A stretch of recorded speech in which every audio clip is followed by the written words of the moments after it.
ভেনেজুয়েলার president Nicolas মাদুরোকে যুক্তরাষ্ট্রের বাহিনী আটক করার ঘটনা এখন আর শুধু লাতিন আমেরিকার বিষয় নয়। এই ঘটনার পর বিশ্ব রাজনীতিতে বড় ধরনের উত্তেজনা তৈরি হয়েছে, কারণ এতে সরাসরি জড়িয়ে পড়েছে যুক্তরাষ্ট্র, চীন, রাশিয়া ও ইরানের মতো বড় শক্তিগুলো।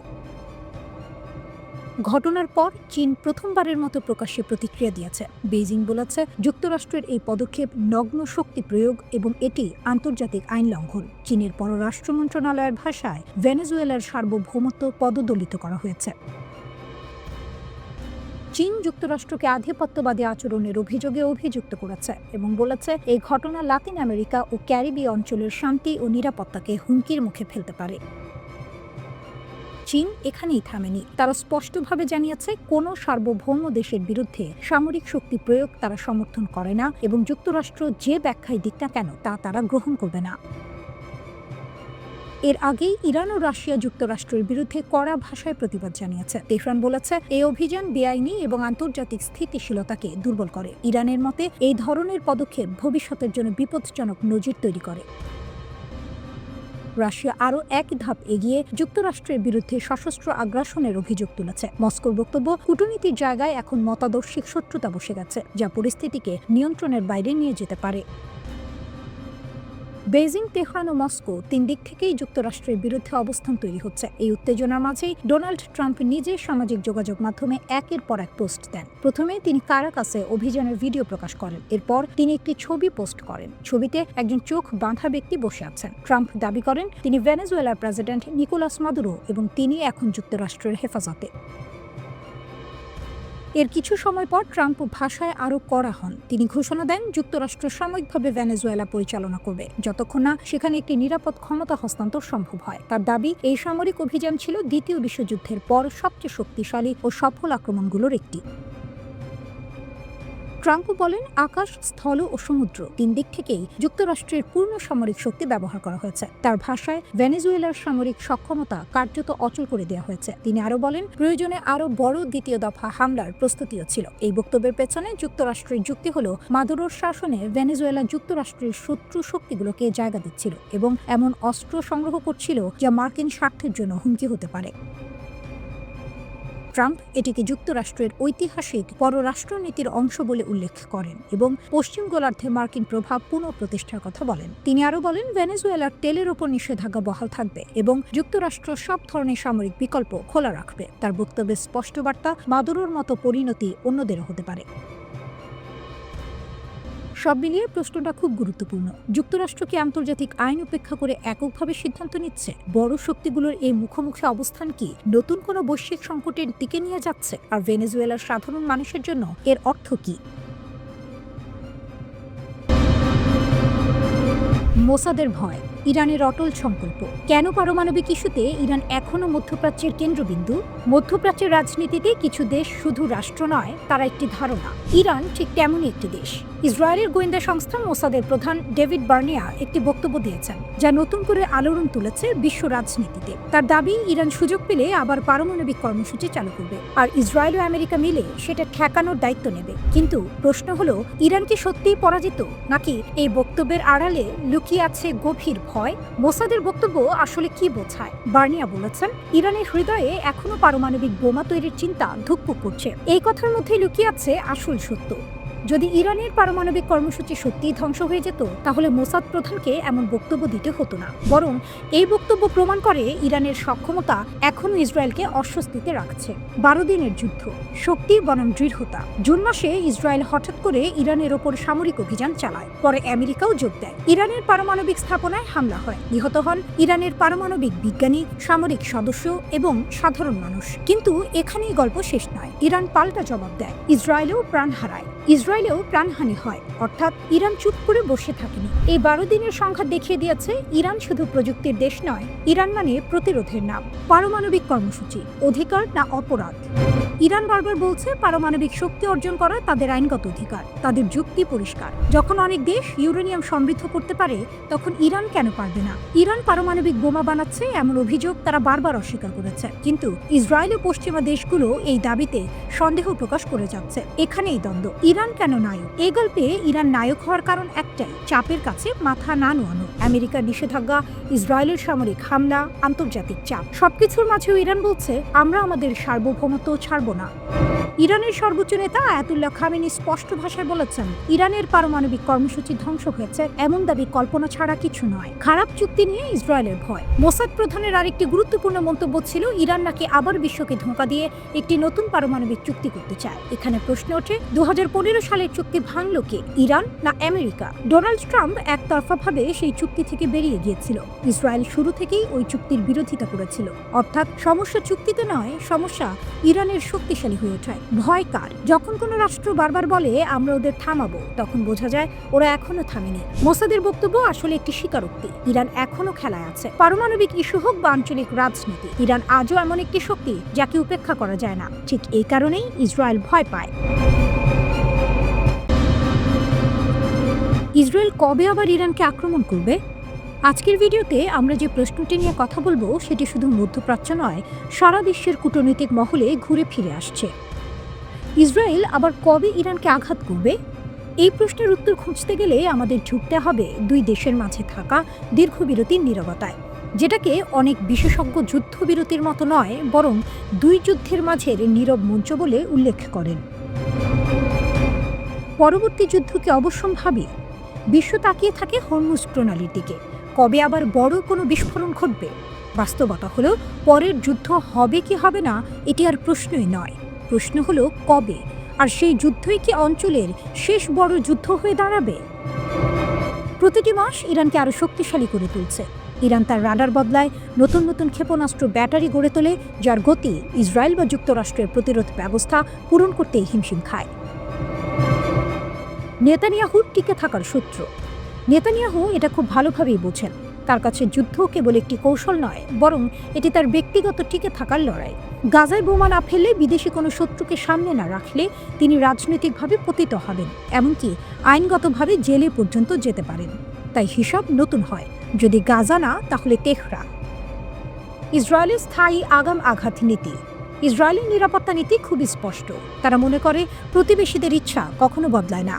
তাই ইসরায়েল বিশ্বাস করে আগে আঘাত করো, যাতে প্রতিপক্ষ আঘাত করার সুযোগ না পায়। কিন্তু বাস্তবতা হলো, ইরানের ক্ষেপণাস্ত্র এখন প্রমাণ করেছে অঞ্চল আর তত বড় নেই। তেহরান থেকে মাত্র 12 মিনিট দূরে। তেল আবিব এখন আর ধরা ছোঁয়ার বাইরে নয়। তেহরানের যুদ্ধ প্রস্তুতি ও কৌশল দুটি একসঙ্গে চলে। ইরান নতুন লঞ্চার তৈরি করছে, ক্ষেপণাস্ত্র জমাচ্ছে, রাশিয়ার বিমান ব্যবস্থা চাইছে, হিজবুল্লাহ হুথিদের সমন্বয় আরও শক্ত করছে। এর কতটা বাস্তব প্রস্তুতি আর কতটা সংকেত, এটি কেবল IRGC জানে। তবে অনিশ্চয়তাই ইরানের শক্তি। প্রতিটি ড্রোন মহড়া, প্রতিটি টিভি প্রচারিত ক্ষেপণাস্ত্র উৎক্ষেপণ ইসরায়েলকে স্মরণ করিয়ে দেয়, ইরান আহত হলেও প্রতিপক্ষকে ভয়াবহ আঘাত করতে পারে। এভাবে ইরান প্রতিপক্ষকে এমনভাবে অস্থির রাখে যাতে ইসরায়েল কোনোদিনই নিশ্চিত হয়ে বলতে না পারে জিতবে কিনা। জুনের যুদ্ধে আরেকটি সত্য প্রকাশ পেয়েছিল, মোসাদ ইরানের ভেতরে কত গভীর ঢুকেছিল।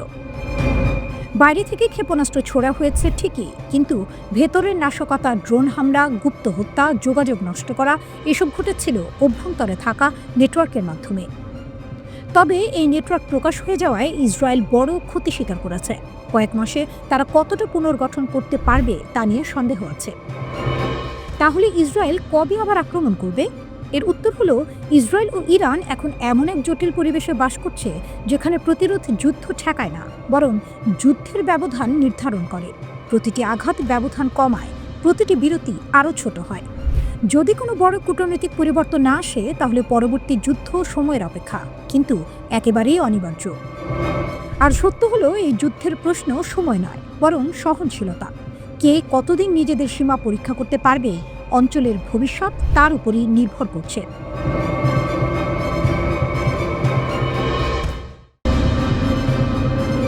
চীন ইরান সামরিক বন্ধুত্ব, মার্কিন অভিযানে ফাঁস, চাঞ্চল্যকর সত্য।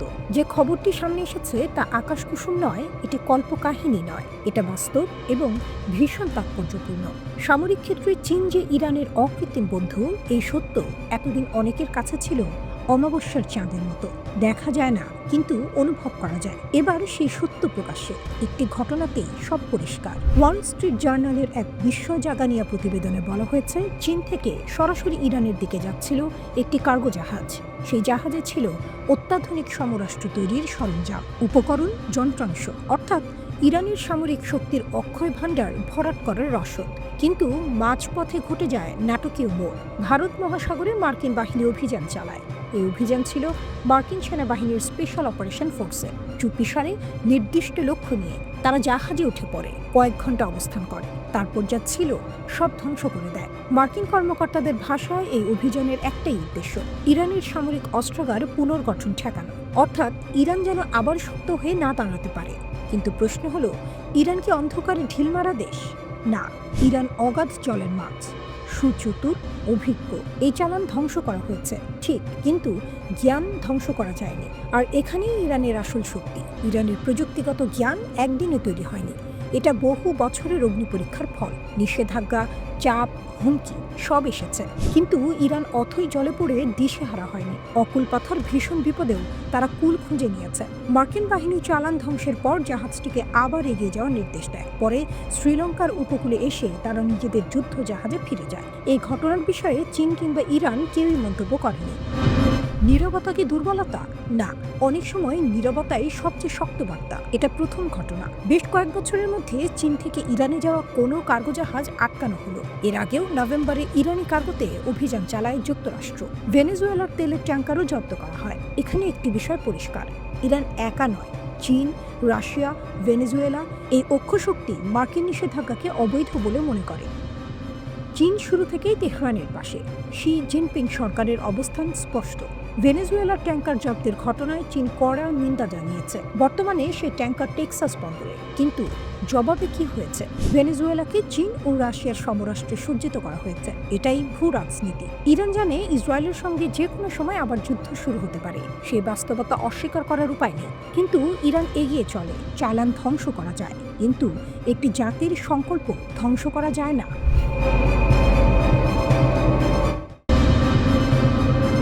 ইরানের আকাশ ইসরায়েলও ভেদ করতে পারবে না।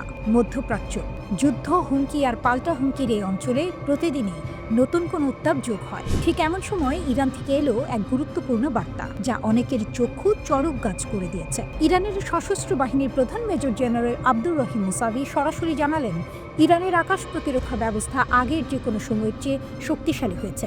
তিনি সন্তুষ্ট। শুধু কথার কথা নয়, আত্মবিশ্বাসের সঙ্গে বলা কথা, কারণ এই উন্নতি দীর্ঘদিনের পরিশ্রমের ফল। 15 ডিসেম্বর তিনি ঘুরে যান খাতাম আল আম্বিয়া যৌথ বিমান প্রতিরক্ষা ঘাঁটি। সেখানে দাঁড়িয়ে বলেন, ইরানের বিমান প্রতিরক্ষা বাহিনী দায়িত্ব পালন করছে, দিনরাত এক করে তারা কাজ করছে। এই প্রচেষ্টাই ইরানের আকাশকে নিরাপদ রেখেছে। ইরানের দাবি, সাম্প্রতিক মাসগুলোতে তারা প্রতিরক্ষা ব্যবস্থায় 16 কলা পূর্ণ করেছে। প্রযুক্তি, প্রশিক্ষণ আর কৌশল সব দিক থেকেই। এখানে কোনো কাঁচা হাতের কাজ হয়নি। বিজ্ঞানী, গবেষক, সেনা কমান্ডার আর প্রতিরক্ষা শিল্প সবাই মিলে এক মণিকাঞ্চন যোগ তৈরি করেছে। এই বক্তব্য এমন সময় এলো যখন জুন মাসে ইরানের ওপর ইসরায়েল ও যুক্তরাষ্ট্রের হামলার ঘটনা ঘটে।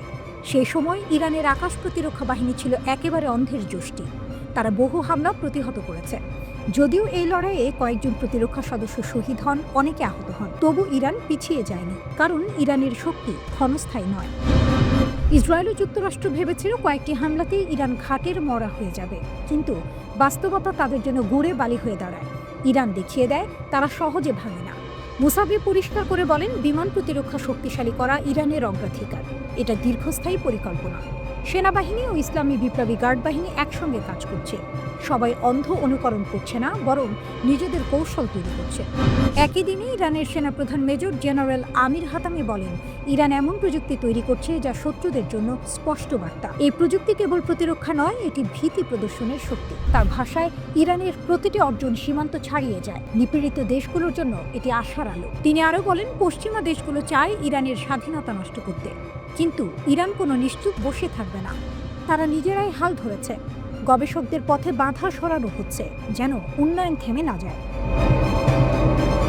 ইরান জানে ইসরায়েলের সঙ্গে এই অহিনকুল শত্রুতা নতুন নয়, কিন্তু সরাসরি যুদ্ধ নয়, ইরান চলে রয়ে শুয়ে, ধীরে, ঠান্ডা মাথায়, কিন্তু কার্যকরভাবে। যেখানে অন্যরা মেজাজ হারায়, সেখানে ইরান হিসাব কষে এগোয়। সব মিলিয়ে বলা যায় ইরানের বিমান প্রতিরক্ষা আজ আর কোনো পরীক্ষামূলক প্রকল্প নয়। আর এই বাস্তবতায় মধ্যপ্রাচ্যের এই খণ্ড প্রলয়ে ইসরায়েলের জন্য এক বড় মাথা ব্যথা হয়ে দাঁড়িয়েছে।